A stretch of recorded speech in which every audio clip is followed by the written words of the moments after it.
ଭେନେଜୁଏଲାରୁ ତେଲ କିଣିପାରେ ଭାରତ, ଏଭଳି ଏକ ସମ୍ଭାବନା ବର୍ତ୍ତମାନ ଦେଖାଦେଇଛି।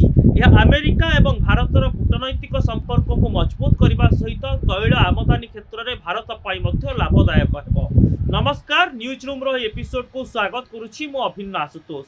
ଆମେ ସମସ୍ତେ ଜାଣିଛୁ ଯେ ଆମେରିକା ଭେନେଜୁଏଲା ଉପରେ ଆକ୍ରମଣ କରି ଭେନେଜୁଏଲାକୁ ନିଜ ଅକ୍ତିଆରରେ ରଖିବା ସହିତ ସେଠାରେ ଥିବା ବିଭିନ୍ନ ତୈଳ ଭଣ୍ଡାରକୁ ନିଜ କବ୍ଜାରେ ରଖିଛି ଏବଂ ବର୍ତ୍ତମାନ ସମୟରେ ଯାହା ସୂଚନା ରହିଛି ପାଖାପାଖି 30 ରୁ 50 ନିୟୁତ ବ୍ୟାରେଲ ତେଲ ଆମେରିକା ବିଭିନ୍ନ ଦେଶକୁ ବିକ୍ରି କରିବାକୁ ଚାହୁଁଛି। ଭେନେଜୁଏଲାରେ ପାଖାପାଖି 303 ମିଲିୟନ ବ୍ୟାରେଲ ତେଲ ଗଚ୍ଛିତ ହୋଇ ରହିଛି। ସେଥିମଧ୍ୟରୁ 30 ରୁ 50 ନିୟୁତ ବ୍ୟାରେଲ ତେଲ ଆମେରିକା ବର୍ତ୍ତମାନ ବିଭିନ୍ନ ଦେଶକୁ ବିକ୍ରି କରି ଉଭୟ ଆମେରିକା ଏବଂ ଭେନେଜୁଏଲାକୁ ଆର୍ଥିକ ଲାଭ ଦେବା ପାଇଁ ଯୋଜନା କରୁଛି। ଏଭଳି ସ୍ଥିତିରେ ଭାରତ ବଜାର ରହିଛି ଆମେରିକାର ପ୍ରମୁଖ ଟାର୍ଗେଟ, କାରଣ ବିଶ୍ୱରେ ତୃତୀୟ ସର୍ବବୃହତ ତେଲ ଆମଦାନୀକାରୀ ରାଷ୍ଟ୍ର ହେଉଛି ଭାରତ। ଭାରତ ବର୍ତ୍ତମାନ ସମୟରେ ରୁଷରୁ ସର୍ବାଧିକ ପରିମାଣର ତେଲ ଆମଦାନୀ କରୁଛି। ରୁଷରୁ ଭାରତ ବର୍ଷକୁ ପାଖାପାଖି 30 ରୁ 40% ତେଲ ଆମଦାନୀ କରିଥାଏ, ଯେତେବେଳେ କି ଏ ସଂଖ୍ୟା ଆମେରିକା କ୍ଷେତ୍ରରେ 6 ରୁ 13%। ସାଉଦି ଆରବ, ୟୁଏଇ ଏବଂ ଇରାକରୁ ମଧ୍ୟ ଭାରତ ତେଲ ଆମଦାନୀ କରୁଛି। ତେବେ ପେଟ୍ରୋଲିୟମ ଜାତୀୟ ପଦାର୍ଥ କ୍ଷେତ୍ରରେ ଭାରତ ଯେହେତୁ ଆତ୍ମନିର୍ଭରଶୀଳ ନୁହେଁ ଏବଂ ଏହା ବିଶ୍ୱର ବିଭିନ୍ନ ଦେଶର ବଜାର ଉପରେ ନିର୍ଭରଶୀଳ, ଏଭଳି ସ୍ଥିତିରେ ଭେନେଜୁଏଲାରୁ ତେଲ କିଣିବା ଭାରତ ପାଇଁ କେତେ ଲାଭଦାୟକ ହୋଇପାରେ, ଏହାର ଅର୍ଥନୈତିକ ଦିଗକୁ ଆମେ ବୁଝିବାକୁ ପ୍ରଥମେ ଚେଷ୍ଟା କରିବା।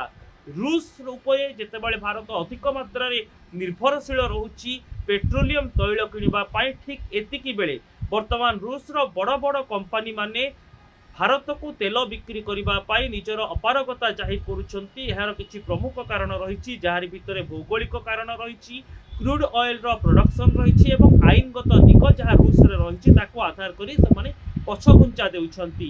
ଏଭଳି ସ୍ଥିତିରେ ଭେନେଜୁଏଲା ଏକ ବଡ଼ ବିକଳ୍ପ ଭାବରେ ଭାରତ ସାମ୍ନାରେ ଛିଡ଼ା ହୋଇଛି। ଆମେରିକା ମଧ୍ୟ ଭାରତକୁ ଭେନେଜୁଏଲାର ତେଲ ବିକ୍ରି କରିବା ପାଇଁ ଆଗ୍ରହ ପ୍ରକାଶ କରୁଛି। ଏମିତିକି ଭେନେଜୁଏଲାରେ ଯେଉଁ ତୈଳ ରହିଛି ତାହା ହେଉଛି ହେଭି କ୍ରୁଡ୍ ଅଏଲ, ଯାହାକୁ ବିଶୋଧିତ କରିବା ପାଇଁ ଭାରତରେ ଯଥେଷ୍ଟ ଭିତ୍ତିଭୂମି ରହିଛି। ରିଲାଏନ୍ସ ଇଣ୍ଡଷ୍ଟ୍ରି କଥା କୁହାଯାଉ, ଆଇଓସିଏଲ କଥା କୁହାଯାଉ, ଓଏନଜିସି କଥା କୁହାଯାଉ, ଏମାନେ ସମସ୍ତେ ହେଭି କ୍ରୁଡ୍ ଅଏଲକୁ ବିଶୋଧିତ କରିବା ପାଇଁ ବେଶ ସକ୍ଷମ ଏବଂ ସେଥିପାଇଁ ସେମାନଙ୍କ ପାଖରେ ସ୍ୱତନ୍ତ୍ର ଯନ୍ତ୍ରପାତି ଏବଂ ବଡ଼ ବଡ଼ ମେସିନ୍ ମଧ୍ୟ ରହିଛି। ଭେନେଜୁଏଲାରୁ ତେଲ ଆଣିବା ଦ୍ୱାରା ମିଡିଲ ଇଷ୍ଟ ଉପରେ ଭାରତ ଯେଉଁ ମାତ୍ରାରେ ନିଜର ନିର୍ଭରଶୀଳତା ଜାହିର କରୁଥିଲା, ରୁଷ ଉପରେ ନିର୍ଭର ହେବାକୁ ବାଧ୍ୟ ହେଉଥିଲା, ତାର ଗୋଟିଏ ବିପରୀତ ଚିତ୍ର ଦେଖିବାକୁ ମିଳିବ। ଅର୍ଥାତ୍ ଭାରତ ପାଖରେ ଗୋଟିଏ ବିକଳ୍ପ ଚିତ୍ର ରହିଯିବ ଏବଂ ବିଶ୍ୱ ଦରବାରରେ କେଉଁ ଦେଶରୁ ସେ କମ୍ ଦରରେ ତେଲ କିଣିପାରିବ ଏବଂ ନିଜର ଆବଶ୍ୟକତା ପୂରଣ କରିପାରିବ, ସେ ନେଇ ଭାରତ ଗୋଟିଏ ଖୋଲାଖୋଲି ଆଲୋଚନାକୁ ମଧ୍ୟ ଓହ୍ଲେଇପାରେ। ଅର୍ଥାତ୍ ପେଟ୍ରୋଲିୟମ ଜାତ ଦ୍ରବ୍ୟ ପାଇବା ପାଇଁ ଭାରତକୁ ଗୋଟିଏ ନିର୍ଦ୍ଦିଷ୍ଟ ଦେଶ ଉପରେ ନିର୍ଭରଶୀଳ ହୋଇ ରହିବାକୁ ପଡ଼ିବ ନାହିଁ। ଭାରତ ପାଖରେ ଏକାଧିକ ବିକଳ୍ପ ରହିବ। ଅପରପକ୍ଷରେ କୂଟନୈତିକ ଦିଗକୁ ଯଦି ଆମେ ବିଶ୍ଳେଷଣ କରିବା, ଭାରତ ରୁଷରୁ ତେଲ କିଣିବା ଦ୍ୱାରା ପରୋକ୍ଷରେ ଭାରତ ରୁଷକୁ ୟୁକ୍ରେନ ଯୁଦ୍ଧରେ ସମର୍ଥନ କରୁଥିବା ନେଇ ଆମେରିକା ଲଗାତାର ଅଭିଯୋଗ କରି ଆସୁଛି।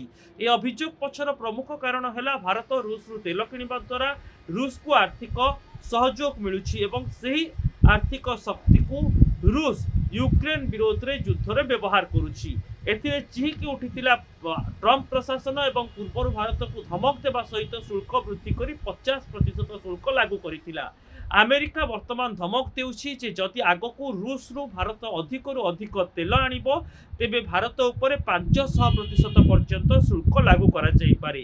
କିନ୍ତୁ ଏଭଳି ଏକ ଜଟିଳ ପରିସ୍ଥିତିରେ ଯଦି ଭେନେଜୁଏଲାର ତେଲ ଆମେରିକା ଜରିଆରେ ଭାରତ କିଣୁଛି, ତେବେ ଆମେରିକା ଭାରତ ଉପରେ ଶୁଳ୍କକୁ 50%ରୁ ପ୍ରତ୍ୟାହାର କରି 25%କୁ ଆଣିବାର ପ୍ରତିଶ୍ରୁତି ମଧ୍ୟ ଦେଉଛି, ଯାହା ଭାରତକୁ ଉଭୟ ଆର୍ଥିକ ଏବଂ କୂଟନୈତିକ ଲାଭ ଦେଇପାରିବ। ଅପରପକ୍ଷରେ ରୁଷ ସହିତ ମଧ୍ୟ କୌଣସି କୂଟନୈତିକ ବିବାଦ ଉପୁଜିବ ନାହିଁ, କାହିଁକିନା ରୁଷର ଆଭ୍ୟନ୍ତରୀଣ ଅର୍ଥନୈତିକ ସମସ୍ୟା, ଆଇନଗତ ସମସ୍ୟା ଏବଂ କ୍ରୁଡ୍ ଅଏଲର ଉତ୍ପାଦନରେ ବିଭିନ୍ନ ସମସ୍ୟା ଦେଖାଯିବା କାରଣରୁ ରୁଷୀୟ କମ୍ପାନୀମାନେ ତାଙ୍କ ଆଡ଼ୁ ଭାରତକୁ ତେଲ ରପ୍ତାନି କରିବାକୁ ଅମଙ୍ଗ ହେଉଛନ୍ତି। ଯଦି ଆମେ ଗତ 4 ବର୍ଷର ରେକର୍ଡକୁ ଦେଖିବା, ତେବେ चलित वर्ष जानुआरी मासरे रूस ठारू भारत सर्वनिम्न तेल किणुछि। एभली स्थिति रे भारत पाखरे विकल्प रहुछि भेनेजुएला। एणु रूस को असंतुष्ट न करी भारत भेनेजुएला तेल किणी निजर आवश्यकता पूरण करि पारिबो। प्रत्येक दिन भारत में 5 रु 5.5 मिलियन बैरेल तेलर आवश्यकता पड़ी थाए। एथिपाई जो सबु देश उपरे भारत निर्भर करुछि सेथिरु रूस हेउछि प्रमुख। आरब, इराक एवं यूएई देश उपरे मध्य भारत निर्भरशील। किंतु वर्तमान जदि तेल कारबार अमेरिका सहित वृद्धि पाउछि, भारत और अमेरिकार कूटनैतिक संपर्क में सुधार आसिबो एवं भेनेजुएलार हेवी क्रूड ऑयल होइथिबा कारणरू ताहा भारतीय कंपनी गुड़िक मध्य तेलर विशोधन करने क्षेत्र में एवं ताकू परिचालनागत दृष्टि मार्केट को छाड़ी बिक्री करने दिगरे मध्य बेस सहायक हेबो। एणु भेनेजुएलारू भारत तेल किनिबा कोनोसी एक भूल निष्पत्ति होई न पारे बोली कूटनीतिक विशेषज्ञ माने एवं जो माने व्यवसायी रहिचंती से माने मत प्रकाश करुछंती। तेबे ए सबु भितरे भेनेजुएलार तेल बिक्री पाई अमेरिका कौन पदक्षेप नेउछि, अमेरिका निर्दिष्ट भाव में कौन गाइडलाइन जारी करुछि, औपचारिक भाव में भारत सहित कौन सबु एमओ साक्षरत हेउछि ताहा ही परवर्ती भविष्य को निर्धारण करिबो। किंतु भेनेजुएलार तेल किनिबा पाई रिलायंस इंडस्ट्री कथा कहा जाओ, ओएनजीसी कथा कहा जाओ, एमाने लगातार भाव में अमेरिकीय प्रशासन सहित जोगाजोग रे अछंती। जदि भेनेजुएलार भारत तेल किणुछि तेबे एहा द्वारा भेनेजुएला एवं भारत भितर मध्य वाणिज्य व्यापार आहुरी मजबूत हेबो। आगामी समय रे भारतर अन्यान्य कंपनी बा विभिन्न क्षेत्र में कार्य करुवा कंपनी माने भेनेजुएला रे पुंजी निवेशर सुजोग पाइबे। आउ गोटे दिग हेउछि जे ओएनजीसी भेनेजुएलार तैल कंपनी गुड़िक पाखापाखि 1 बिलियन टंका खर्च करिछि बा निवेश करिछि, जहार वापसी होई पारि नाही बा जहाको फेरी पाई नाही भारत। एणु एभली क्षेत्र में एही टंका मध्य फेरस्त पाइबार बाट फिटी जिवो।